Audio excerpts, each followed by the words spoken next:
இது சாயின் வார்த்தை, சத்திய வார்த்தை. கவலையை விடு. உன் கடன் பிரச்சனையை நான் சரி செய்கிறேன்.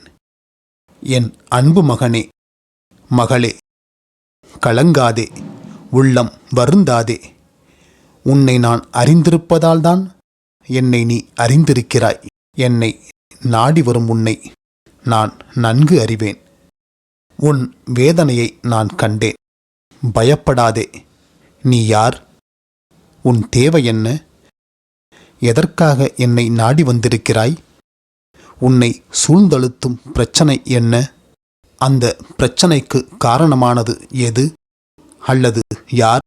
அதிலிருந்து உன்னை வெற்றிகரமாக வெளியே கொண்டு வர வைப்பது எப்படி?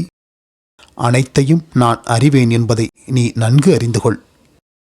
இந்த உடலில் உயிர் ஆரோக்கியமாக வாழ்வதற்கு இரத்த ஓட்டம் எவ்வளவு முக்கியமோ அதேபோல இந்த உலகில் மனிதன் ஆரோக்கியமாக வாழ்வதற்கு பணம் முக்கியமே. எனவே பணம் குறித்த எண்ணம் பாவமல்ல. அதனை எப்படி பயன்படுத்துகிறோம் என்பதை பொறுத்தே பாவ புண்ணியம் அடங்கியிருக்கிறது. பணப்பிரச்சனையால் சின்ன சின்ன தேவைகளை கூட நிறைவேற்றிக் கொள்ள முடியாமல் நீ எவ்வளவு சிரமப்படுகிறாய் என்பதை நான் நன்கு அறிவேன். கடன் கொடுத்தவர்களின் வசவு வார்த்தைகளால் நீயும் உனது குடும்பமும் எவ்வளவு பாதிப்புக்கு உள்ளாகியிருக்கிறீர்கள் என்பது எனக்கு புரியாமல் இல்லை.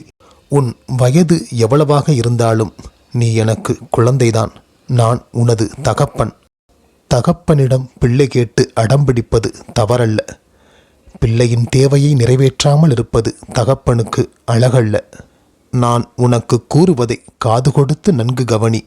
மனதில் பதிவைத்துக்கொள். தன் தந்தையிடம் தன் தேவையை கூறிய குழந்தை எப்படியும் தன் தந்தை தன் தேவையை நிறைவேற்றி விடுவார் என்று நம்புவது போல நீ என்னை நம்ப வேண்டும்.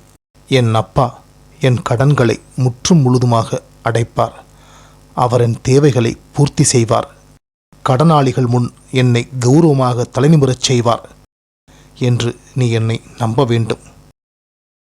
பயத்தை விடு, எல்லாம் நிறைவேற்றப்படும்.